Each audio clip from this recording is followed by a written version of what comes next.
Assalamualaikum warahmatullahi wabarakatuh. Innal hamdalillah nahmaduhu wa nasta'inuhu wa nastaghfiruh wa na'udzu billahi min syururi anfusina wa min sayyiati a'malina. May yahdihillahu fala mudilla lahu wa may yudlil falan tajida lahu waliyyan mursyida. Asyhadu an la ilaha illallah wahdahu la syarika lah wa asyhadu anna Muhammadan abduhu wa rasuluhu la nabi wa rasul ba'da. Allahumma salli wa sallim wa barik ala nabiyyina Muhammadin wa ala alihi wa sahbihi wa mawala wa la hawla wa la quwata illa billah amma ba'd.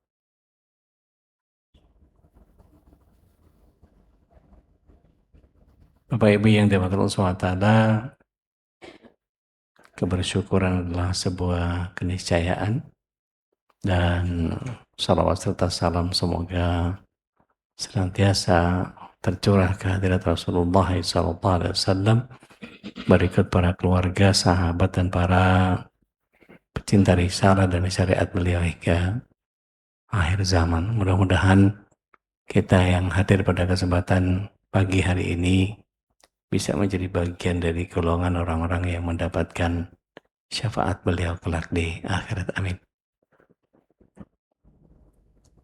Semoga rahmat dan hidayah Allah Tabaraka wa Ta'ala senantiasa Allah limpahkan untuk keluarga besar kita sampai kita bisa menjalankan amaliyah soleh kita, sampai kita betul-betul mendapatkan husnul khotimah dan kelak dikumpulkan bersama keluarga di surganya. Amin. Pagi ini kita melanjutkan bahasan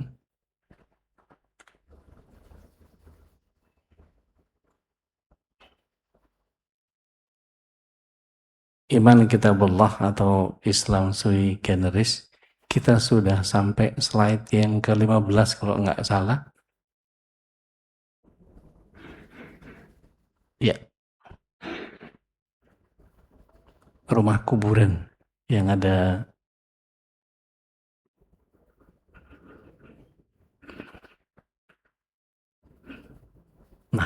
itu dia.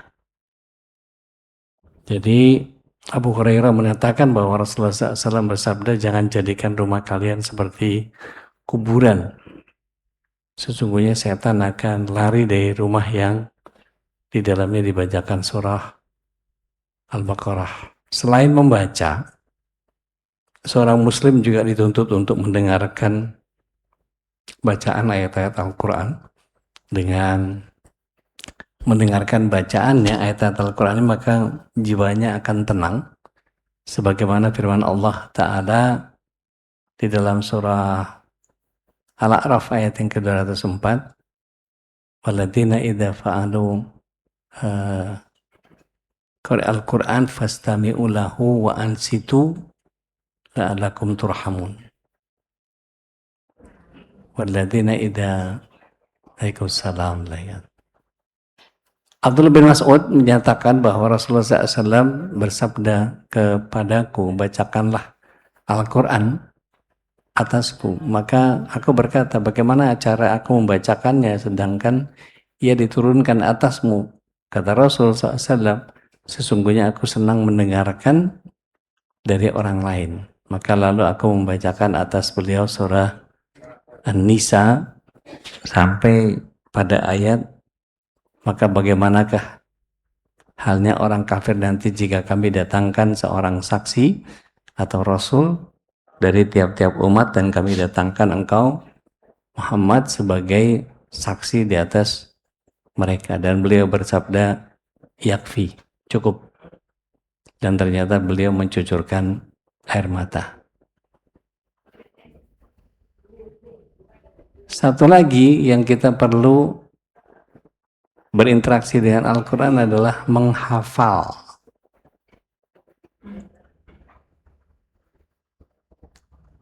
Masih sibuk ibu-ibu.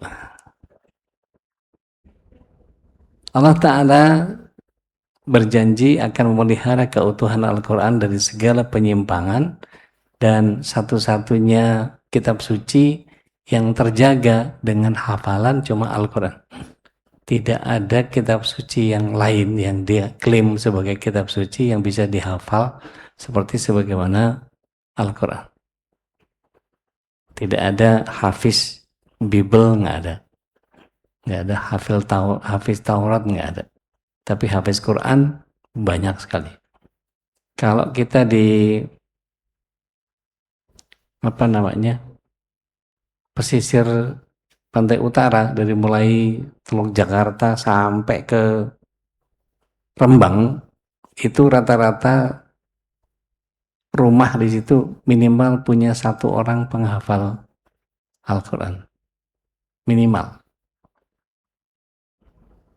Jadi hafal Quran itu sudah jadi hal biasa.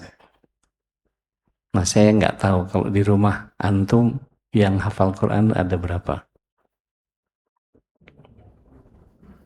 Ya, karena ini penting, karena untuk jiwa setiap kita. Ya, setidaknya juz amma lah ya. Maka pemeliharaan Al-Quran ini adalah dengan cara menghafal. Menjaganya itu sebetulnya gini. Tidak usah menghafal nggak apa-apa, tapi sering membaca ulang, lama-lama nanti akan hafal. Atau niat ngafal meskipun nggak hafal-hafal. Kenapa? Karena begitu niat ngafal, kita akan tercatat sebagai orang yang menghafal Al-Quran, meskipun nggak hafal-hafal. Maka ini merupakan satu tuntutan atas setiap muslim, di samping juga kebutuhan, di mana menghafal Al-Quran bisa memberikan dampak positif bagi kehidupan jiwa manusia. Abdullah bin Abbas menyatakan bahwa Rasulullah SAW bersabda, sungguh orang yang dalam dirinya tidak ada sedikit pun hafalan Al-Quran, maka ia ibarat rumah yang roboh. Masya Allah. Dan dari Abu Musa radhiyallahu anhu, dia menyatakan bahwa Rasulullah SAW bersabda, jagalah oleh kalian Al-Quran ini dengan banyak membaca dan mengulang hafalannya. Karena demi zat yang jiwa Muhammad berada di tangannya, ia lebih cepat hilangnya daripada unta dari ikatannya.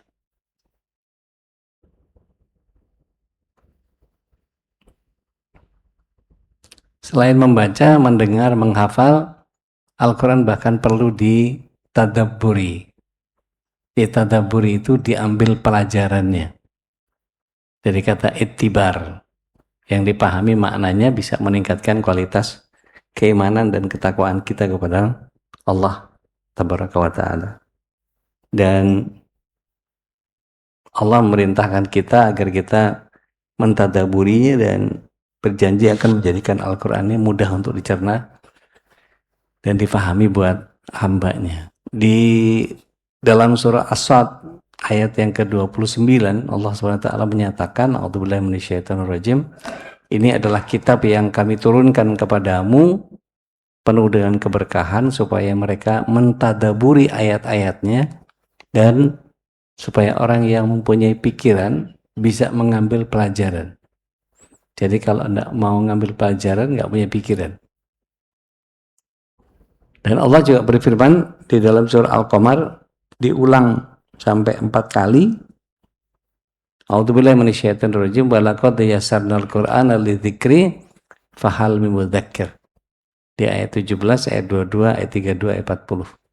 Sungguh telah kami mudahkan Al-Quran untuk dipelajari, maka adakah orang yang mau mengambil pelajaran? Setelah itu, ditadaburi, kita perlu mengamalkannya. Karena kalau cuma dipelajari, nggak diamalkan, ya sama aja bohong. Karena tujuan utama diturunkan di Al-Quran itu adalah sebagai petunjuk, sebagai taufik bagi orang yang bertakwa. Maka petunjuk ini tidak akan berarti apa-apa jika tidak diamalkan.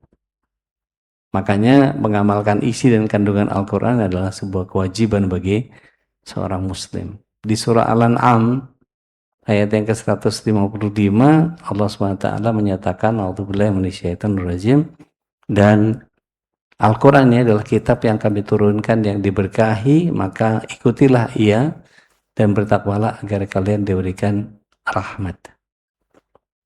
Nah, satu kali Rasulullah SAW ditanya kepada Ibunda Aisyah radhiyallahu anha, wahai Ummul Mukminin, kabarkan kepadaku dari Sa'ad bin Hisham bin Amir tentang akhlak Rasulullah SAW. Maka Ibunda Aisyah radhiyallahu anha menyatakan akhlak beliau adalah akhlak Al-Quran. Tidakkah engkau membaca firman Allah Azza wa Jalla dalam Al-Quran, wa innaka la'ala khuluqin azim, dan sungguh engkau Muhammad berada di puncak akhlak yang agung. Dan Rasulullah SAW sering menyatakan bahwa innama bu'itsu liutamima makarimal akhlak. Tidaklah aku diutus oleh Allah SWT kecuali hanya untuk menyempurnakan akhlak. Nah, bagaimana fungsi iman kita kepada kitabullah? Manusia ini adalah makhluk yang diciptakan oleh Allah untuk menjadi khalifah di muka bumi. Dalam perjalanan hidupnya, manusia punya banyak macam masalah yang harus diselesaikan. Makanya ia butuh petunjuk dan pedoman supaya kekhalifahan yang diembannya menjadi bisa terlaksana dengan baik. Karena tuntunannya jelas kalau Al-Quran yang nuntun. Maka Allah menurunkan kitab-kitab suci untuk menjadi petunjuk dan pedoman bagi manusia dalam mengarungi kehidupannya. Sekarang kita perhatikan seluruh nabi yang ada. Kronikanya beda-beda. Ada yang istrinya nggak beres. Ada yang istrinya beres banget. Ada yang kebanyakan istrinya. Ada yang istrinya ngaco. Ada yang istrinya malah jadi musuh. Ada yang salah menempatkan diri. Bahkan dalam beberapa kasus itu kalau kita lihat beberapa Sayyidatina Hawa misalnya, itu justru mendorong beliau untuk keluar dari surga. Istrinya Nabi Nuh nggak ikut taat kepada beliau. Istrinya Nabi Lut, gitu. Saking kepengen ngejaga Nabi Lut supaya dapat validasi dari umat, beliau melakukan sesuatu yang salah. Dan belum lagi istri-istri yang lain. Kalau kita lihat betapa para istri yang digambarkan oleh para nabi itu hampir tidak berperan. Tetapi ada beberapa peran-peran istri yang sangat luar biasa, misalnya Ibunda Hajar. Ya, meskipun tidak ada Nabi Ibrahim, beliau tetap mengemban, mengajar, mendidik, membina, memberikan tanggung jawab kepada Ismail dengan sangat luar biasa. Itu contoh istri-istri yang luar biasa. Ibunda Sarah membesarkan Ishak dengan sangat luar biasa. Istrinya Nabi Yakub ada 4, ya, tapi yang dicintai cuma 1, cuma Rachel. Yang sisanya memberikan keturunan Bani Israel belangsak semua. Nggak ada yang benar itu.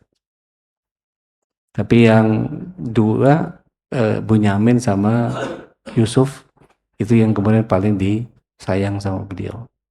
Tapi ya dikecewakan sama anak-anaknya. Jadi kalau kita lihat semua nabi-nabi yang Allah SWT hadirkan itu punya banyak pembelajaran. Nah, tinggal kita bagaimana kita mau mengambil dari pesannya siapa. Kalau mau ngambil pesan kesabaran, itu dari Nabi Ayub. Kalau ngambil pesan ketabahan, dari Nabi Zakaria. Kalau mau ngambil ketangguhan, Nabi Yusuf, dan seterusnya. Itu kalau kita mau pretelin satu-satu, ada 25 nabi yang kemudian semua punya kronika di masing-masing persoalannya. Dan ini menjadi bagian yang setiap kita mesti mempelajari semuanya. Karena apa? Kita akan dihadapkan kadang-kadang ada potongan hidup kayak Nabi Adam, kita banyakkan salahnya daripada benernya.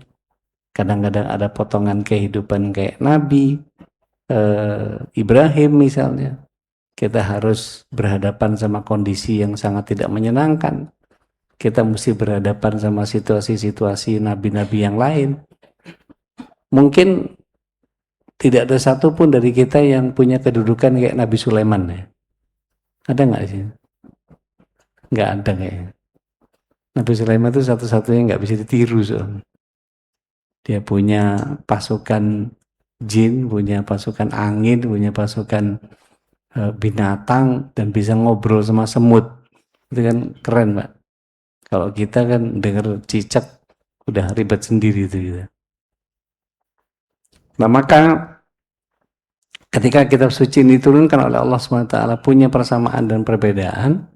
Ini persamaannya bahwa semua kitab suci mengajarkan tauhid dan keimanan kepada Allah, sedangkan perbedaannya semua kitab suci sebelum Al-Quran sifatnya lokal temporal, sedangkan Al-Quran sifatnya universal dan kekal.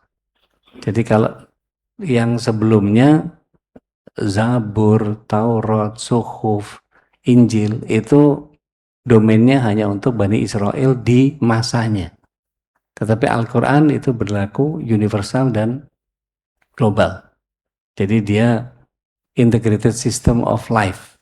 Jadi minhajul hayah yang semua orang kalau berpegang kepada Al-Quran selesai semua persoalannya. Cuma kadang-kadang memang ada ego-ego tersendiri yang kemudian mereka enggan untuk mengikuti kebenaran, terutama dua kelompok, Yahudi dan Nasrani, karena memang mereka disebut sebagai maghdub ya, waladhdallin. Nah, maka universalitas dan kekekalan Al-Quran ini sangat beralasan karena dia adalah kitab suci yang terakhir, last update, karena dia mencakup segala yang dibutuhkan oleh manusia sepanjang masa. Dia mencakup ahkam i'tiqadiyah, ya, hukum-hukum akidah, dan ahkam amaliyah, hukum-hukum perbuatan, dan semua fikih muamalah bisa dibedah dari situ. Dan kemudian ahkam khuluqiyah, ada hukum akhlak yang kita bisa pelajari dari Al-Quran. Kalau kita kumpulkan dalam satu persoalan, maka yang jelas ketika kita tahu bahwa Al-Quran itu adalah pemersatu semua pemahaman, maka kita sepakat bahwa satu-satunya agama yang Allah ridho ya cuma Islam, nggak ada yang lain. Karena kalau Indonesia ini menganut 6 agama yang diresmikan sama pemerintah, itu soal toleransi Bhinneka Tunggal Ika. Tapi kalau pada prinsip agama kita, Islam, itu ya cuma Islam aja, karena Allah tidak mengendorse agama yang lain. Inna dina indallahil Islam, udah, nggak ada yang lain. Tidak disebut Yahudi, tidak disebut Nasrani, tidak ada sebut yang lain-lain. Inna dina indallahil Islam, selesai. Bahkan di dalam ayat 85-nya surah Ali Imran, Allah SWT menyatakan bahwa A'udzubillahi minasyaitonirrajim, wa man yabtaghi ghairal islami dinan falan yuqbala minhu. Barang siapa mencari agama selain Islam, maka akan tertolak. Wa fil akhirati minal khasirin. Mereka di akhirat nanti akan jadi orang yang merugi. Itu kan, jadi kesian mereka, capek-capek ngeluarin perpuluhan, masuk neraka juga. Yang terakhir, dia sebagai petunjuk dan pembeda. Ya.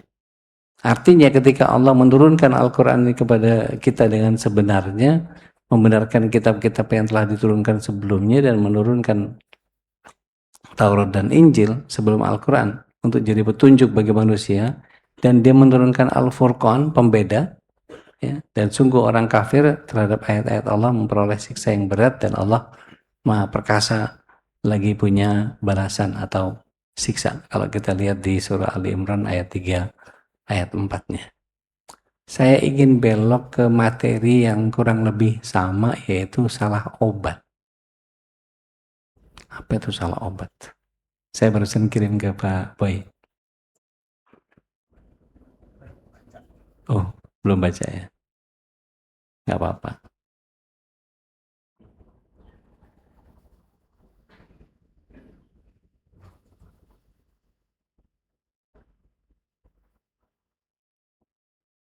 Isinya hampir sama, tapi cara mengapatinya agak sedikit berbeda. Ada beberapa eh, materi. Jadi, kalau kita lihat di surat 54 ayat 17, itu dibilang sama Allah, walaqad yassarnal Qur'ana lidzikri fahal min mudzakir. Ya, sudah dimudahkan Al-Qur'an untuk pelajaran, adakah orang yang mau ngambil pelajaran? Kita ini seringkali berhadapan sama kondisi di mana kalau kita ke dokter, biasanya dikasih apa? Langsung obat atau resep? Resep. Resepnya diapalin atau diapain? Ditebus. Atau dibaca dengan indah. Antibiotik sekian kali sehari, antipiretik sekian kali sehari, sirupnya diminum kalau panas, dibaca dengan indah. Atau dipajang sebagai hiasan resepnya. Sama seperti ketika kita bicara tentang Al-Quran. Al-Quran Al-Quran itu obat. Kalau obatnya cuma dihafal, jadi hafiz Quran. Kalau resepnya dibaca dengan indah, cuma jadi qori, kira-kira obatnya manjur nggak? Nggak manjur. Kalau cuma dijadiin kaligrafi ayat-ayat Al-Quran, dipajang gede-gede gitu. Nah nih, asyhadu an la ilaha illallah wa asyhadu anna Muhammadar Rasulullah. Apa ngaruhnya?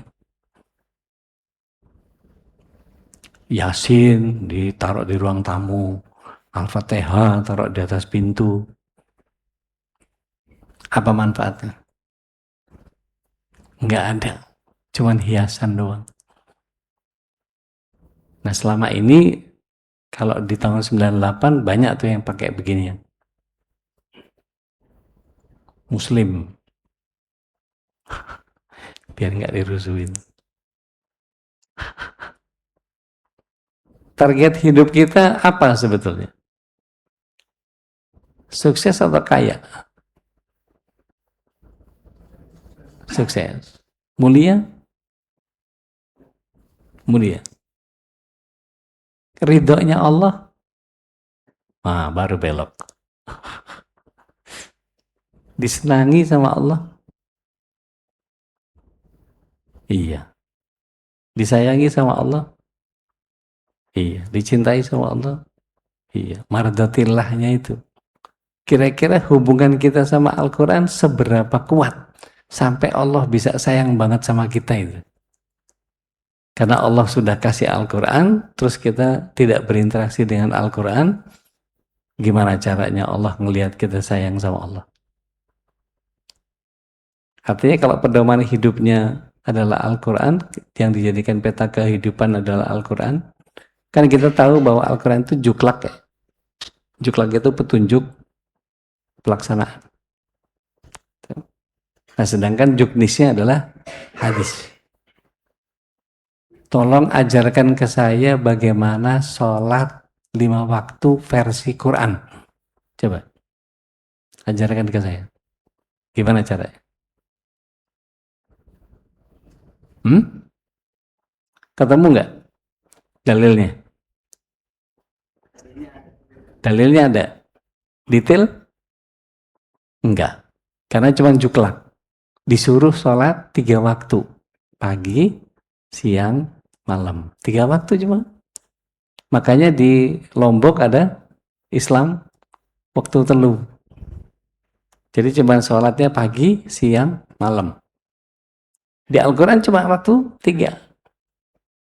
Di hadis baru dipecah. Paginya ada subuh, siangnya ada zuhur sama asar, malamnya ada isya sama maghrib. Jadi sebetulnya 5 waktu tapi dibilang 3. Jadi kalau dipahami dengan caranya Allah, ya harus dibuka dengan caranya Allah. Maka kalau memahami Al-Quran itu, kita lihat surat 29, 45. Saya sering kali tanya sama Bapak Ibu, kira-kira mana yang lebih prioritas? Baca Quran atau sholat?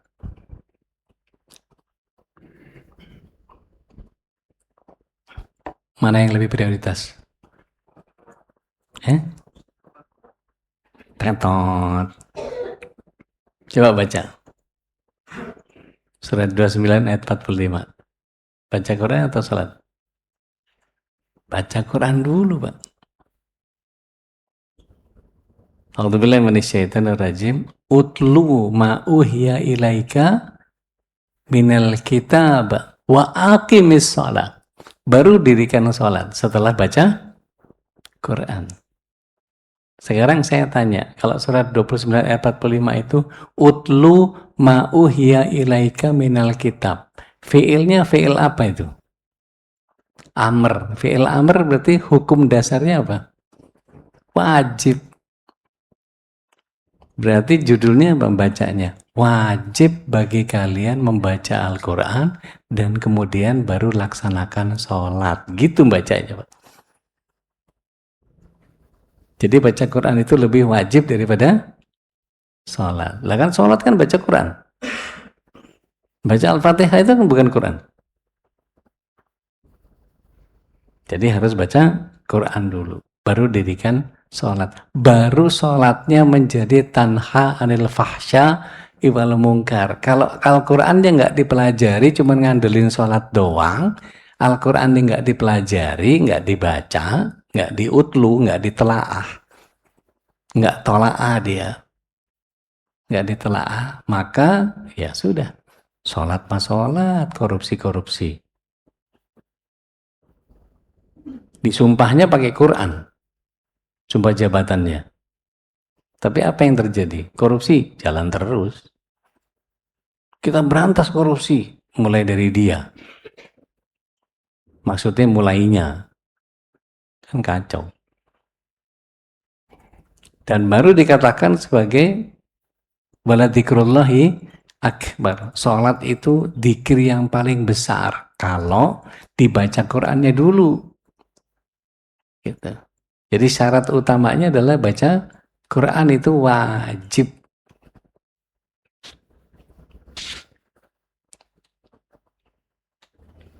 Ini halaman yang ke-5. Bacalah.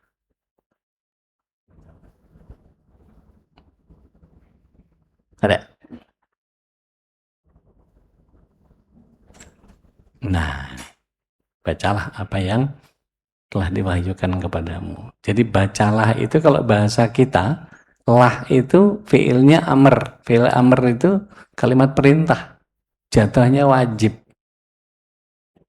Ya. Kita lanjutkan. Di surat 3 ayat 79, maka Allah berkata kepada manusia, hendaklah kamu menjadi penyembah-penyembahku, bukan penyembah Allah, tetapi dia berkata, ya, kunu rabbaniyina bima kuntum tu'allimunal kitab wa bima kuntum tadrusun. Mohon izin, saya kalau nanya ibu-ibu, tadarusnya ibu-ibu gimana kalau di bulan Ramadan? Tadarus itu apa yang dikerjakan sama ibu-ibu kalau ke masjid? Tadarusan gimana? Tadarusan.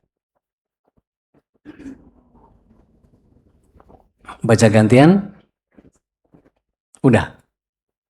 Diterjemahin nggak? Dipelajari nggak asbab wurudnya? Asbab nuzulnya? Salah berarti. Bukan tadarusan itu, tasmi. Karena kalau di surat 3 ayat 79, tadarusun itu apa? mempelajari dari kata dirosah. Dirosah, ada gurunya, ada mudarisnya. Nama tempatnya madrasah, tempat belajar.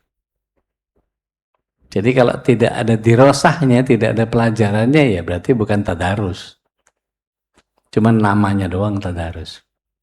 Jadi tadarus yang benar gimana? Ada gurunya, ada yang benerin tahsinnya, ada yang nerjemahin, ada yang menjelaskan asbabun nuzulnya kalau ada asbabun nuzulnya, dijelasin terjemahnya, baru dijelasin maknanya, syukur-syukur ada tafsirnya. Bisa dari Jalalain, bisa dari Ibnu Katsir, bisa dari yang lain. Mufasirnya banyak. Dari Al-Muyassar juga bisa. Nah, Rabbaniin di sini adalah orang yang sempurna ilmu dan ketakwaannya kepada Allah Tabaraka wa Ta'ala. Nah, kita sering kemudian melakukan hal yang kita sering lupa, yaitu apa? Yang pertama tadi, setelah dibaca, dipelajari. Setelah dibaca, diapain? Dipelajari. Dibacanya wajib. Dipelajarinya wajib juga di surat 3 itu 79 tadi. Kita lihat di surat yang ke-12 ayat yang kedua. Kata Allah, a'udzubillahi minasyaitonirrajim, inna anzalnahu Qur'anan Arabiyyan la'allakum ta'qilun. Ta'qilun itu apa? Agar engkau menggunakan akal kalian supaya paham. Jadi dibaca, dipelajari supaya paham. Sungguh diturunkan Al-Quran dengan berbahasa Arab supaya kamu paham. Kok pakai bahasa Arab susah? Iya, kalau kita pakai bahasa yang lain nggak spesifik. Saya kurang lebih 4 tahun meriset keistimewaan Al-Quran itu.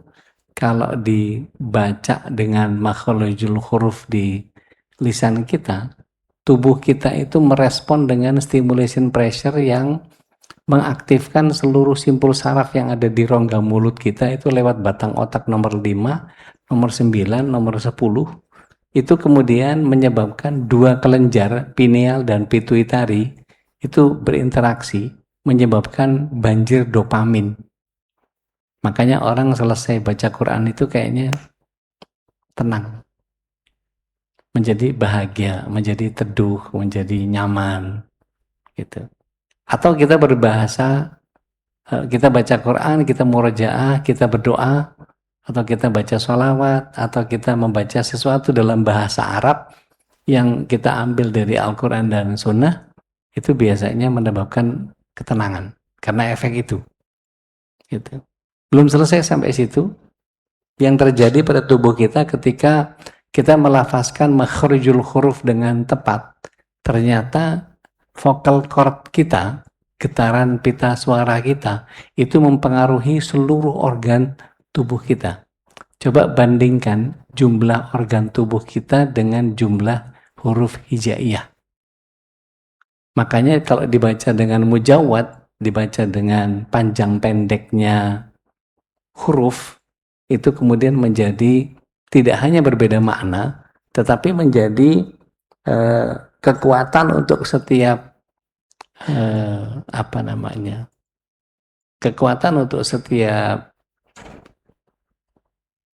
bacaan itu kemudian menyebabkan organ tubuh kita menjadi terstimulir dengan sangat luar biasa.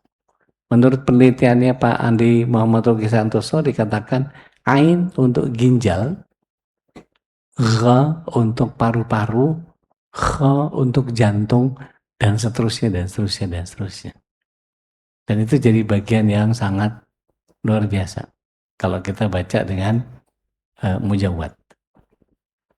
Baik, setelah dibaca, dipelajari, dipahami, diapain?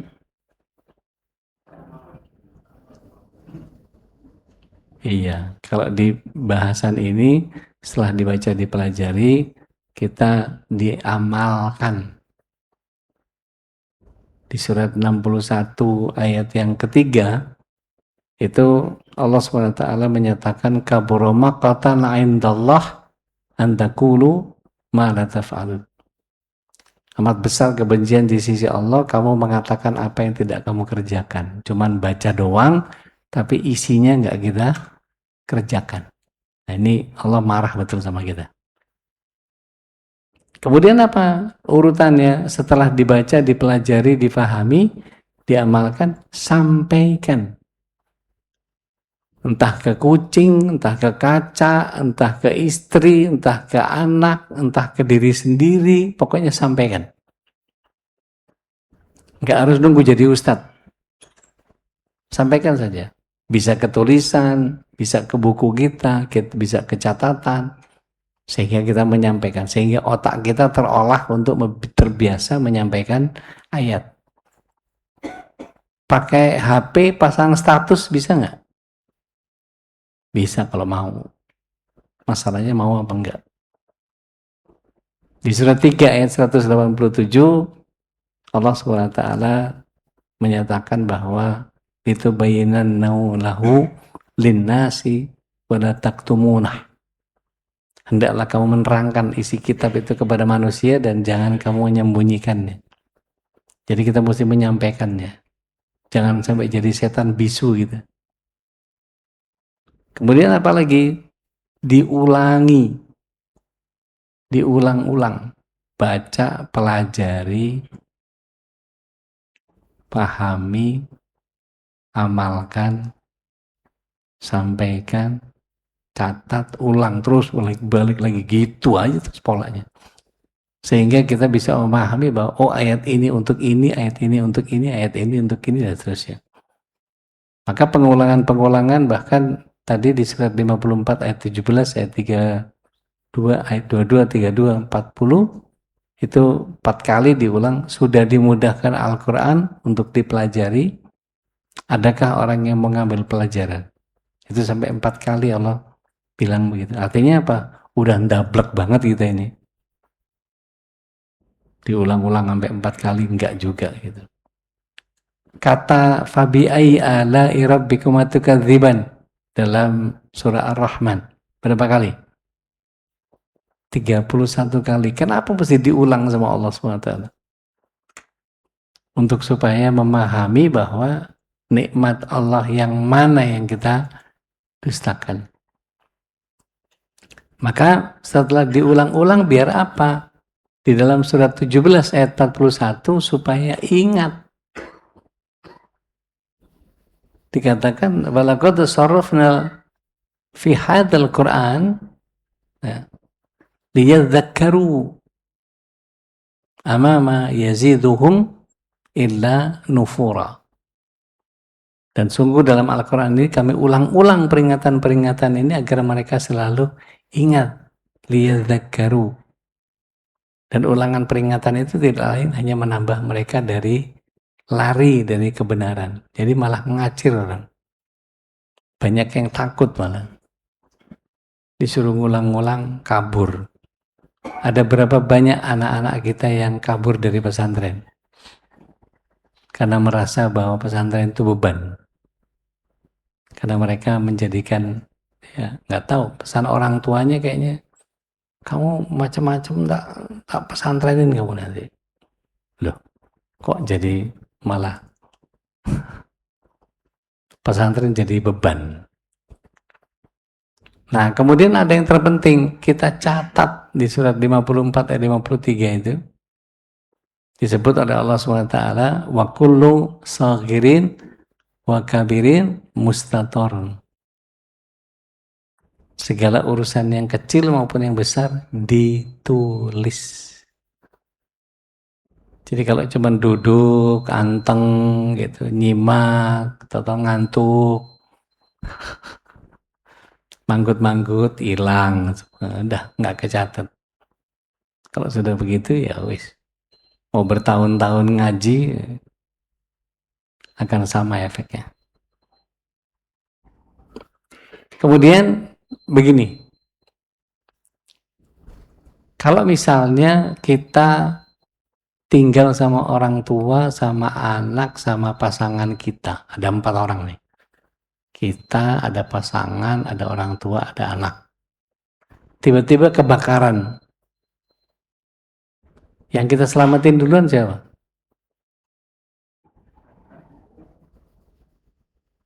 Kalau kebakaran di rumah ada orang tua, ada pasangan, ada anak, ada kita. Yang kita selamatin duluan siapa?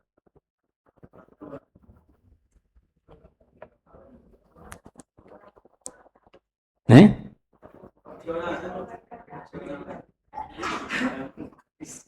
Lihat surat 66 ayat 6.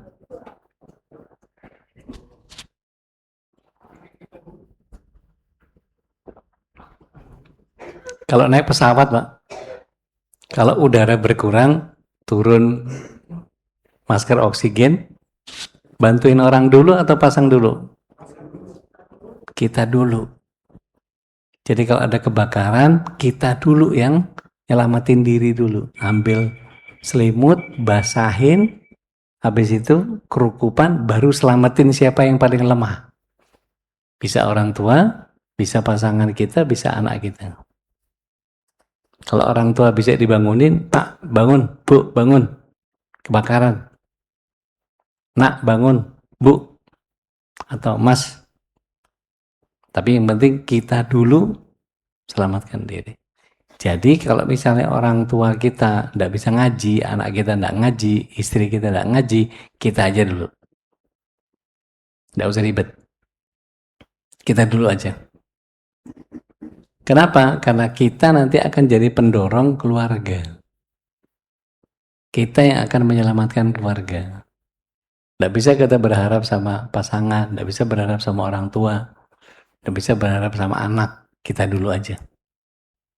Karena nanti kita buka di surat 9 ayat 20 itu Allah SWT menyatakan a'udzubillahi minasyaitonir rajim innal ladzina amanu ya, alladzina amanu wa hajaru wa jahadu fi sabilillah bi amwalihim wa anfusihim a'dhamu darajat indallah wa ulaika humul faizun.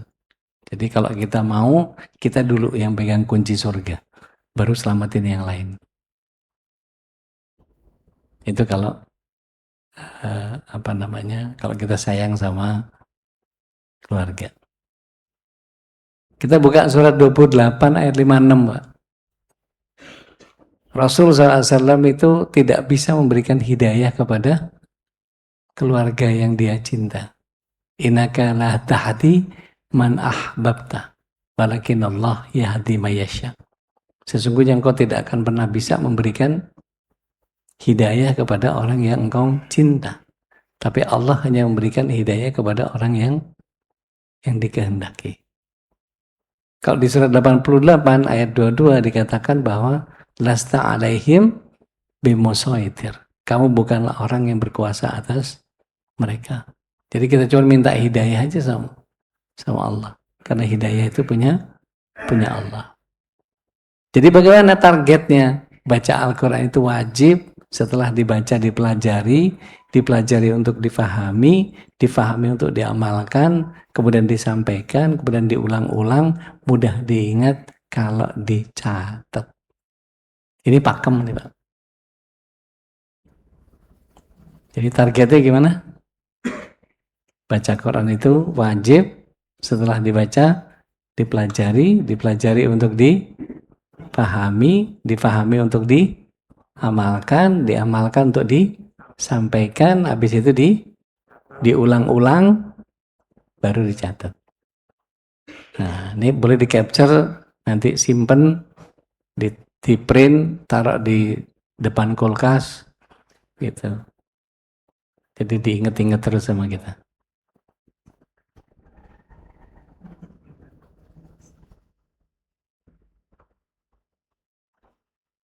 Baik. Seperti itu kurang lebih.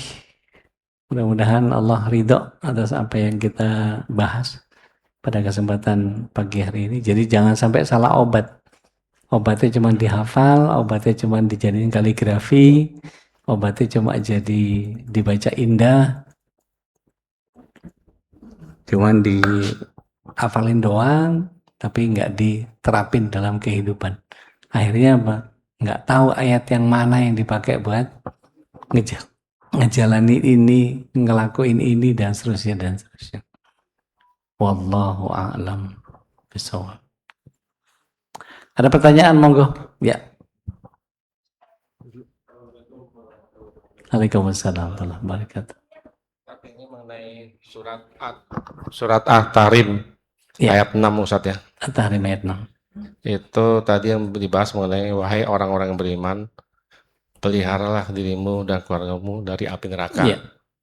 Jadi kita di sini sebagai kepala rumah tangga, sebagai contoh Ustaz ya, kita baca Quran, terus Ya. baca Quran, sholat, melakukan puasa sunnah.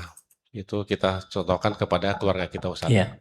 Tapi kadang-kadang kendalanya apa Ustaz ya, jadi beberapa anggota keluarga mungkin belum bisa mendapat hidayah Ustaz ya. Kadang-kadang kita tuh gimana ya, merasa kesal atau kecewa gitu Ustaz ya.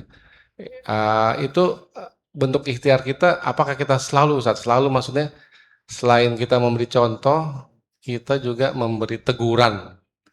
Teguran dalam arti kata bukan keras Ustaz ya, tegas itu Ustaz.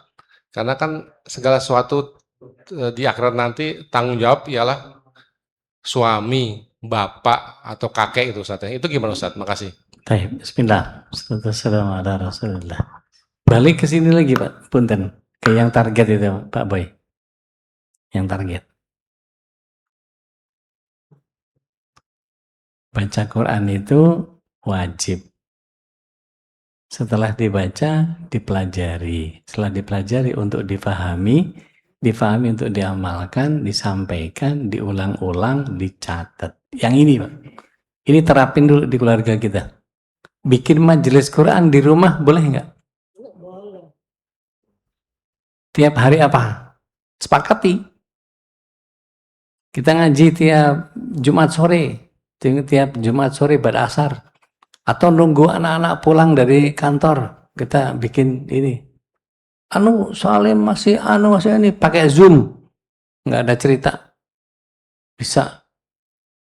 Pokoknya dimanapun kamu, mau kamu di Jogja, kamu mau di Sumatera sana, pokoknya Zoom. Kita belajar Quran. Nggak harus ustadz, kita bedah satu-satu. Kita pakai tafsir web, kita buka pakai Al-Quran tarjem yang satu-satu, kita pretelin, gantian. Kamu siapin bahan kamu sendiri. Kita mulai ngurut dari Al-Baqarah, 1, 2, 3, terus baca terjemahnya. Baca tafsir. Dipelajari semua. Yang kamu dapat dari ayat itu apa? Satu-satu ditanya anak kita. Nggak tahu apa yang kamu pelajari. Terus begitu. Sehingga mereka berusaha memikirkan bahwa oh ayat ini untuk ini, oh ayat ini untuk ini. Begitu punya referensi, pakai chat GPT bisa ditambahin nggak? Pakai Kitabpedia bisa ditambahin nggak? Pakai kitab-kitab pendukung yang lain bisa nggak? Sambil pegang kitab tafsirnya Ibnu Katsir bisa nggak? Bisa. Kalau mau terus begitu. Sehingga ketika terbiasa itu jadi kebiasaan bermajelis keluarga, lama-lama sekeluarga kita paham isinya Al-Quran.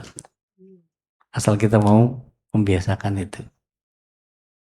Kalau anak-anaknya di pesantren semua aman. Kalau yang nggak aman, yang kemudian sekolahnya sekolah umum, gitu. Kalau saya, alhamdulillah anak-anak saya pesantren semua, dan suaminya harus pesantren, gitu. Karena saya kasih requirement ke anak-anak saya, kalau kalian punya hafalan 5-7 juz, suaminya harus lebih banyak.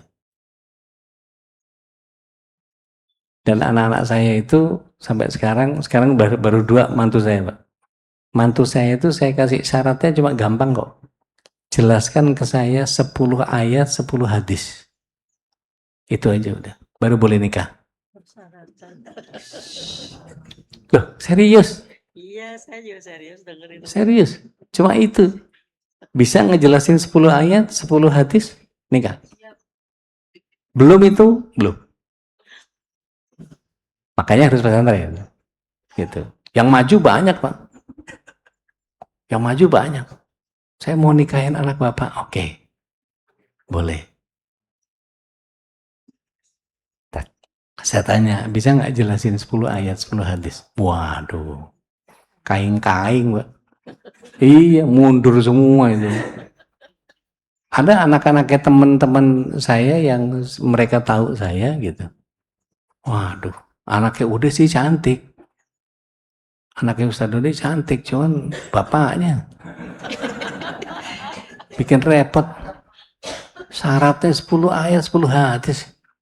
Nggak gampang. Tapi buat yang sudah biasa menyampaikan, biasa. Itu kalau laki ya. Dan alhamdulillah saya dapat. Gitu. Yang pertama itu hafal 30 juz, belum mungkin. Ustadz Fatan namanya. Yang kedua Ustadz Irfan Abdurrahman, lulusan Madinah. Aman udah. Jadi kalau saya misalnya Azumar nggak bisa ngisi gitu, gantiin Bapak ngisi di sana. Wah, ya gampang. Dia ganti. Sering ada khotbah apa segala macam saya berhalangan gitu. Nanti ada badal saya datang. Mantu yang datang. Ada kajian gitu, mantu yang ngisi. Gitu. Emang tujuan saya begitu, biar gampang. Gitu. Tapi setidaknya keluarga saya ada yang jagain. Gitu. Karena saya enggak punya anak laki. Gitu. Saya nggak punya anak laki. Anak saya perempuan semua, empat-empatnya. Maka saya harus berikan suami yang berkualitas. Nggak kayak saya lah. Saya kan nggak ada apa-apanya. Saya nggak ngerti apa-apa. Cuma lulusan SMA Katolik, cuma sotoy aja ini. Tapi anak-anak saya harus punya imam yang baik. Harus dikituin, Pak. Kalau enggak, waduh, berantakan anaknya. Saya udah sekolahin pesantren, terus dapat suami blee, ya lah, capek banget. Saya nggak pernah minta kamu kerja di mana, penghasilan berapa, nggak penting buat saya. Penting. Iya. Hafalan kamu berapa, itu aja. Bahkan syarat yang saya berikan itu aneh kadang-kadang. Pak mau ketemu, oke. Tentukan waktu dan tempat terbaik menurut versi kamu. Kira-kira di mana, Pak? Masjid di waktu kapan? Subuh. Dan benar kejawabnya waktu masjid subuh, Pak. Ketemu. Waktu terbaik di tempat terbaik. Waktu terbaik, tempat terbaik. Di masjid subuh. Wah, ketemu. Berarti satu frekuensi kan? Kalau tiba-tiba saya minta waktu terbaik, tempat terbaik, nggak tahu dugem, waduh kacau. Nggak kena yang begini. Jadi saya lagi nyiapin buat yang ketiga dan yang keempat ini. Oh, 4 ya, Pak. Nggak tahu ketemu yang model kayak apa lagi, nggak tahu saya. Iya, 10 ayat Pak, 10 hadis. Assalamualaikum Bentar, warahmatullahi wabarakatuh. Ustaz, Sebentar Pak. Ibu, sebentar Ibu. Ustaz, maaf, saya potong bentar singkat Ustaz ya. Jadi saya ini kan fakir ilmu Ustaz ya. Iya. Misalnya nanti menentukan jodoh Ustaz, kan 10 ayat dan 10 hadis. Nggak harus, Itu. nggak harus. Enggak harus. Itu versi saya. Itu bagus Ustaz. Jadi gini, misalnya saya didampingi Ustaz itu bisa Ustaz. Boleh, Oke, makasih. boleh. Boleh. Assalamualaikum warahmatullahi wabarakatuh. Waalaikumsalam warahmatullahi wabarakatuh. Silakan Ini Ibu. membahas Al-Quran ini sangat menarik sekali nih Pak Ustadz. Masya Allah. Masya Allah. Yang jadi pertanyaan saya begini Pak Ustadz. Kan kalau nanti di Padang Mahsyar kan kita dikumpulkan di Kuntoro. Nah di depan pintu surga itu kita disuruh membaca Al-Quran. Nah yang jadi pertanyaan saya begini Pak Ustadz. Satu, apabila kita bacaan Al-Qurannya itu belum tasin, tahu-tahu udah keburu meninggal. Nah itu proses membaca Al-Qurannya bagaimana Pak Ustadz? Apakah ada pertolongan Allah atau bagaimana? Terus yang kedua, kalau belajarnya itu masih baru tahap pengenalan mahrozul huruf gitu Pak Ustadz. Ya. Nah itu tahu-tahu tiba-tiba dia dalam kondisi sedang belajar tahu-tahu wafat gitu Ya. Pak Ustadz. Nah, Ya. mohon pencerahannya Pak Ustadz. Baik. Terima Bismillah. kasih. Assalamualaikum. Waalaikumsalam. Bismillah. Berbahagialah orang yang menemukan jalan kembali. Bukan pencapaian, tetapi proses menuju kembalinya itu. Allah SWT tidak pernah memasukkan orang ke surga hanya karena hafalannya 30 juz. Bahkan ketika dia memulai belajar Al-Quran dari usia yang sudah lama, ketika dia menemukan hidayah dan dia wafat dalam keadaan husnul khotimah, cukup buat seseorang bisa masuk surga. Meskipun bacaannya masih belepetan. Jadi bukan kepada hasil akhir, Bu. Ibu dari dulu nggak pernah mau belajar, terus tiba-tiba dapat hidayah, terus belajar. Baru dapat nih. Alif, ba, ta, sa-nya baru dapat. Terus baru mujawad. Terus ibu wafat. Insya Allah yang ibu baca terbata-bata itu dikali 2 sama Allah SWT pahalanya.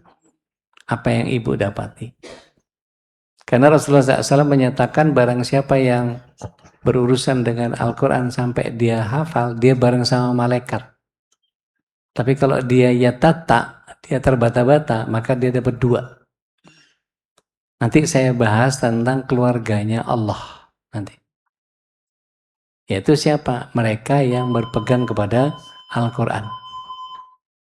Pak Ustadz, satu lagi pertanyaannya. Silakan. Kalau setelah sholat, lebih baik membaca Al-Quran atau wiridan, kayak misalnya wirid subhanallah, terus misalnya Bismillah atau yang lainnya gitu, Pak Ya, Ustadz. Mohon baik. pencerahannya. Baik, bismillah. Wassalamualaikum ala Rasulillah. Kalau kita bicara tentang peribadatan yang sifatnya mahdah, yang sudah tertentu, maka kita ikuti saja Rasulullah SAW seperti apa melakukannya. Jadi kalau kita lihat Rasulullah SAW itu setelah selesai sholat fardu, beliau biasanya membaca 3 kali istighfar, kemudian Allahumma antas salam, Allahumma la mani'a lima ataita itu. Habis itu baca apa? Subhanallah 33 kali, Alhamdulillah 33 kali, Allahu Akbar 33 kali. Ditutup dengan tahlil lengkap. Habis itu dibaca tahlilnya 10 kali. Setelah itu apa? Baca ayat kursi. Baca Al-Ikhlas, Al-Falaq, An-Nas. Baru beliau baca doa. Doanya terserah. Sesuai sama apa yang kita kepengen. Nah setelah itu baru ibu baca Quran, silahkan. Gitu ya Bu urutannya ya. Jadi bukan baca Quran dulu tapi baca zikir ba'da sholat dulu.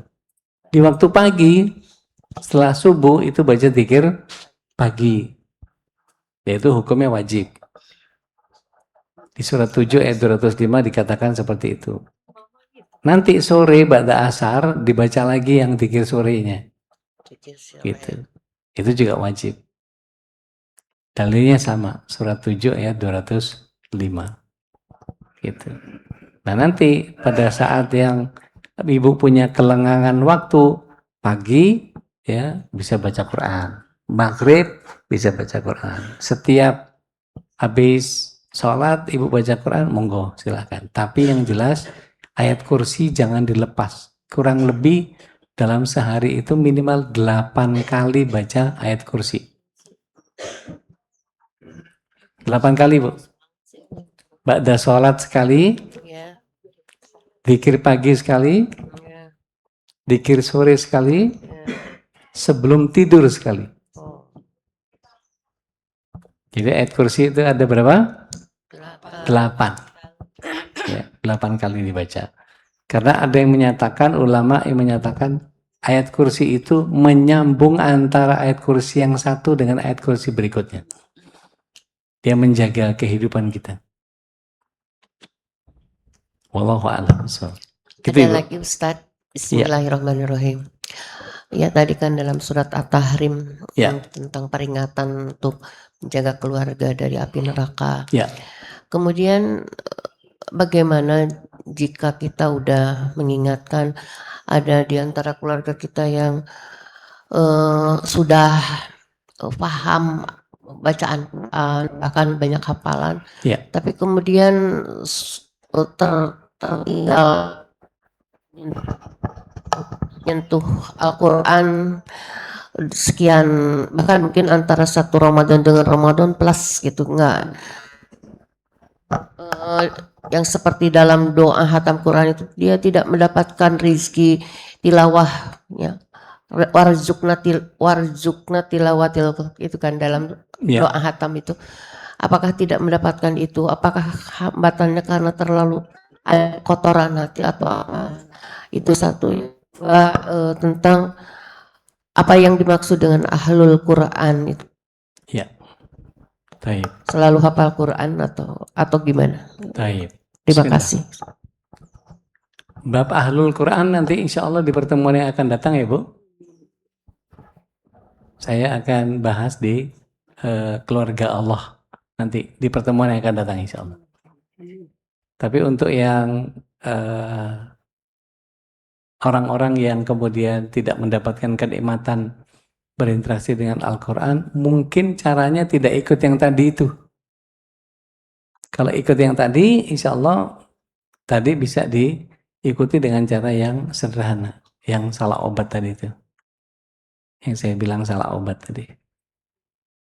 Jadi tidak hanya dibaca, ya, tapi dipelajari, difahami, diamalkan, disampaikan, diulang-ulang, dicatat. Kalau nggak begini, nggak akan bisa istiqomah gitu. Ketemu istiqomahnya susah. Jadi dibacanya wajib, habis dibaca, dipelajari. Ada bonita? Bonita ada? Ada bonita nggak? Nggak ada bonita. Bonita itu biasanya suka ikut saya di kajian Jumat. Ikut sama beliau gabung.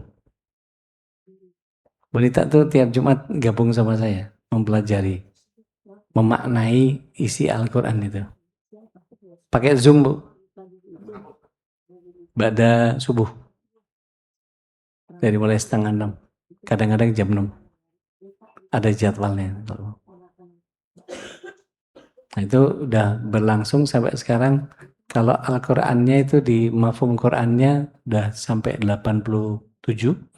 Kalau yang buat tarjimnya baru sampai 36. Al-Qur'an. Al-Baqarah. Jadi itu pelan-pelan dimaknai satu-satu, kemudian dimaknai, habis itu tahu artinya, tahu maknanya, maksudnya apa, dan seterusnya.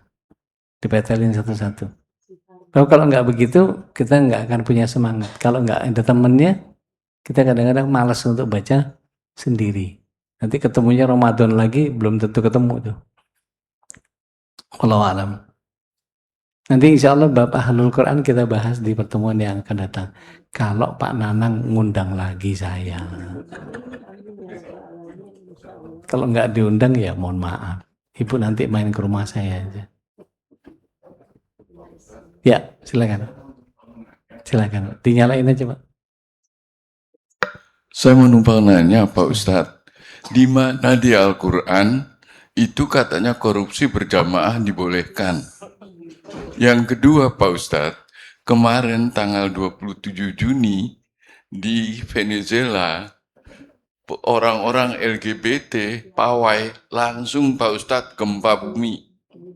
1.300 orang mati. Nah itu Pak Ustadz, mungkinkah di negara kita ini pengaruh itu ada? Itu aja Pak Ustadz. Baik. Bismillah. Bismillahirrahmanirrahim. Saya nggak nemu, Pak, kalau korupsi berjamaah itu dibolehkan di Al-Quran, nggak ketemu saya. Iya Pak Ustadz, Menteri Agama Pak Ustadz. Iya, nanti tanya ke beliau aja, Pak. Kalau saya ketemu saya Pak. Nggak tahu saya, di Al-Quran nggak ada itu.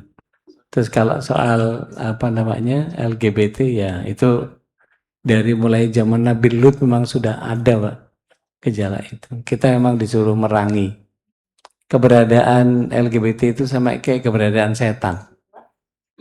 Jadi memang harus diperangi, gitu. Wallahu a'lam. Besok. Ustaz, Ya. begini Ustaz, tadi disampaikan mengenai membaca Al-Quran yang Ya. wajib. Membaca Al-Quran yang wajib, sementara yang untuk mempelajari dan sebagainya itu termasuk penyempurnaan atau wajib juga. Itu pertama Ustaz. Kemudian kedua, ada banyak ulama Ustaz menerangkan bahwa dengan membaca Al-Quran satu huruf saja dapat 10 pahala. Betul. Ya.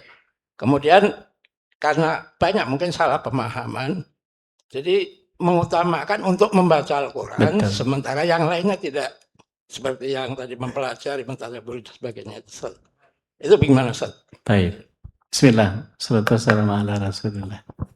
Betul, membaca Al-Quran itu pahalanya Masya Allah.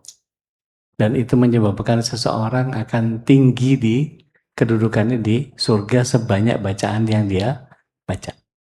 Bahwa setiap hurufnya menjadi 10 kali lipat, betul. Belum lagi bicara Ramadan, belum dibaca bulan haram. Itu punya lipat ganda yang jauh lebih banyak lagi. Tetapi persoalannya begini. Ketika Al-Quran itu tidak difahami secara isi, maka akhlak seseorang tidak akan berubah. Karena kalau cuma sekedar baca, khatam, dia tidak paham, akhlaknya nggak berubah. Sama seperti tadi, sumpah Quran dipakai. Tapi pada saat menjalankan kehidupan, Al-Quran nggak dipelajari, nggak dipakai. Ya, gimana? Nggak cocok.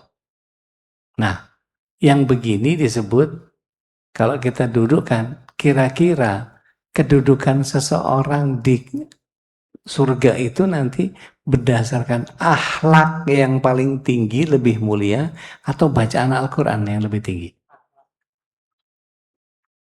Kira-kira yang mana menurut Bapak? Baca Quran atau akhlak? Akhlak hanya bisa dibentuk dari memahami isi Al-Quran. Kalau cuma ngadu baca, ya baca aja banyak-banyak. Tinggi kedudukan kita di surga berdasarkan banyaknya bacaan Al-Quran. Tapi mana yang lebih tinggi? Orang tidak banyak baca Quran, tapi dia faham Al-Quran dan dia menjalankan kehidupannya berdasarkan Al-Quran, itu jauh lebih tinggi kedudukannya di surganya. Karena Rasulullah SAW menyediakan akhlak itu di tempat yang lebih tinggi. Wallahu a'lam.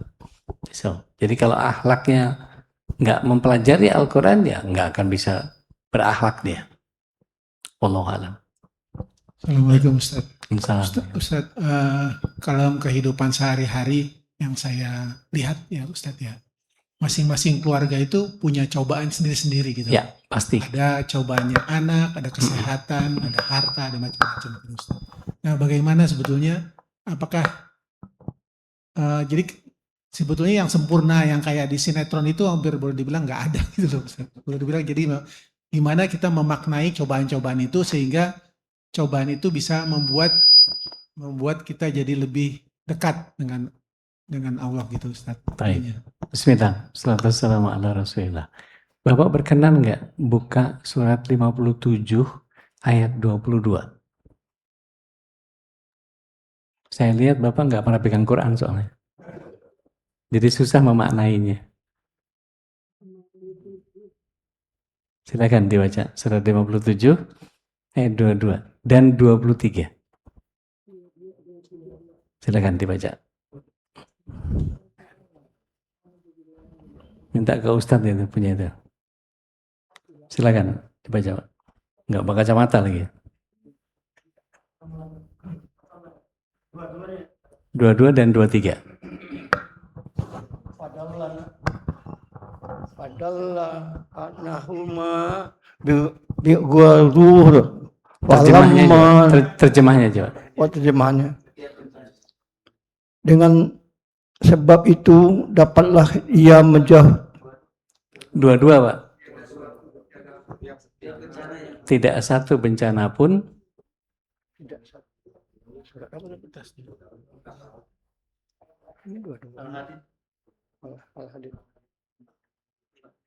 Lima tujuh dua-dua.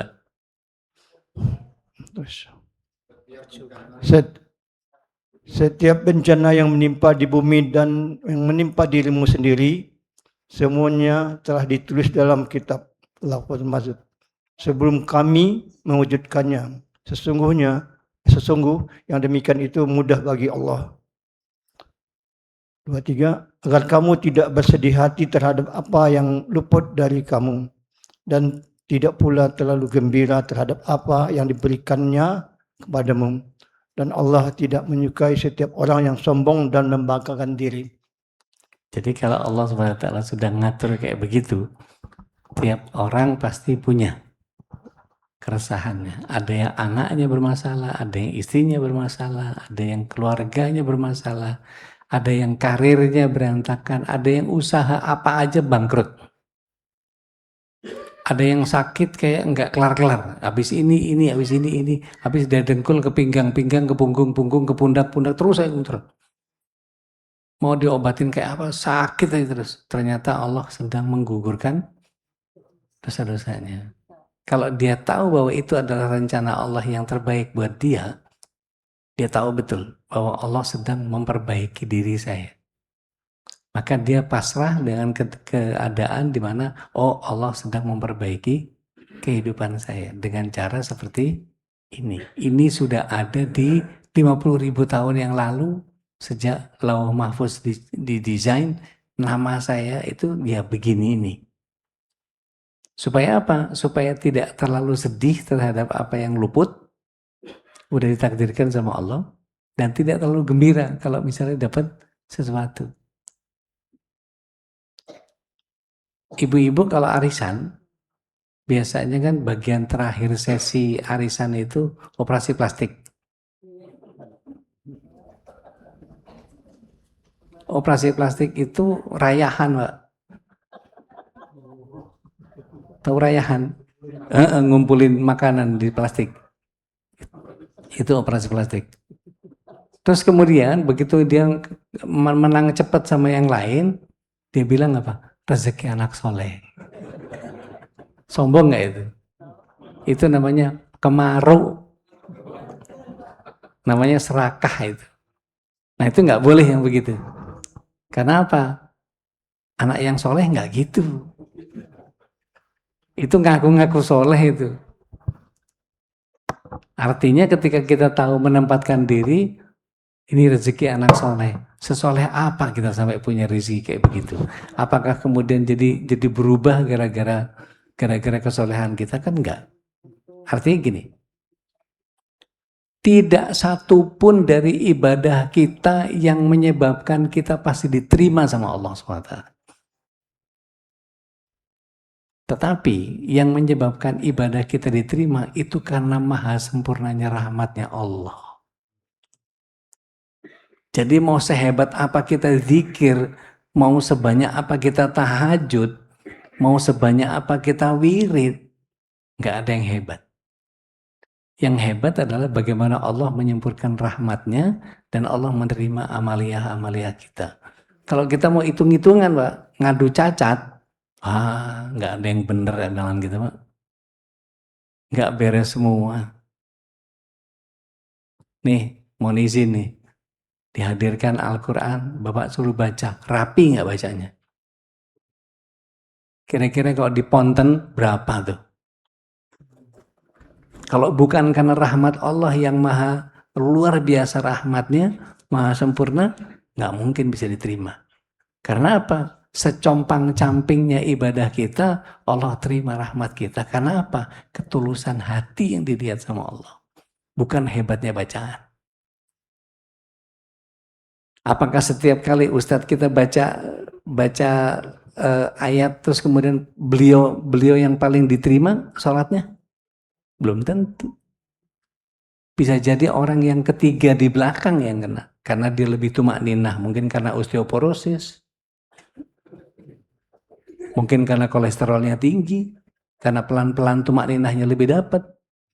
Nggak tahu kita. Nggak ada yang punya jaminan bahwa Ustadz pasti diterima sholatnya. Nggak ada.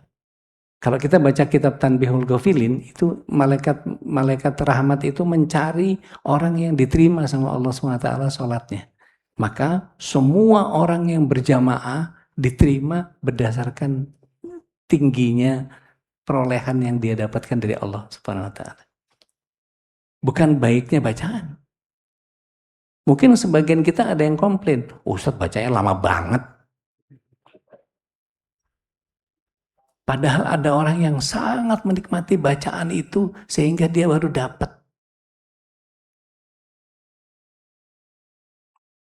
Karena bagian yang kemudian kita tahu bahwa tadi sehebat apapun ibadah yang kita lakukan tidak menyebabkan diterima amal ibadah kita. Kita nggak pernah tahu amal ibadah yang mana yang bikin kita masuk surga.